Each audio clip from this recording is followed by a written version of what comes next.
давоми 6 моҳи охир аз тарафи идораҳои нотариалӣ давлатии шаҳру ноҳияҳои вилояти Суғ ҳамагӣ 92376 адар амалиётҳои нотариалӣ тасдиқ карда шуданд ва барои тасдиқи ин миқдор боҷи давлатӣ ба маблағи зиёда аз 7 миллион сомонӣ рӯёнда шудааст. Ин ва дигар масъалаҳо дар нишасти матбуотӣ Риёсати адлияи вилояти Суғ мавриди баррасӣ қарор гирифт. Ҳамаи намудҳои амалиёти нотариалӣ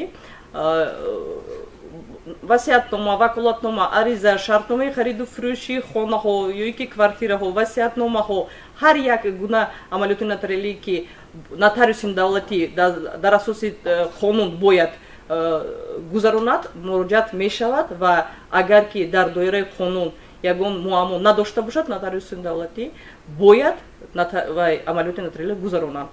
Ба Риёсати адлияи вилояти Суғ дар нимсолаи аввали соли 2021 ҳамагӣ 200 адад муроҷиат аз тарафи шахсони ҳуқуқӣ ва воқеӣ пешниҳод шудааст.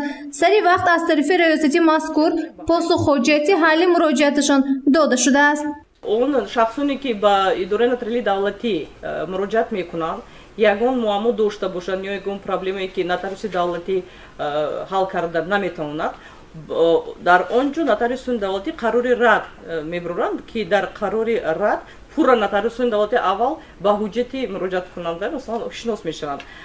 Дар қарори рад сабаби рад кардани ба ҷо овардани амалиёти нотариалӣ сабабаша ҳамаша дарк мекунанд ва ба суд равона мекунанд.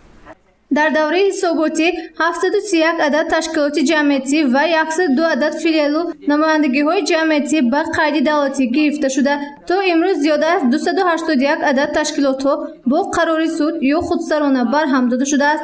Ба мо иттилоъ доданд, ки қисме аз ташкилотҳо аз тарафи субъектони хориҷӣ, сафоратхонаҳои Иёлоти Муттаҳидаи Амрико дар Тоҷикистон, барномаи рушди Созмони Милали Муттаҳид дар Ҷумҳурии Тоҷикистон ва ғайраҳо маблағгузорӣ карда шуданд.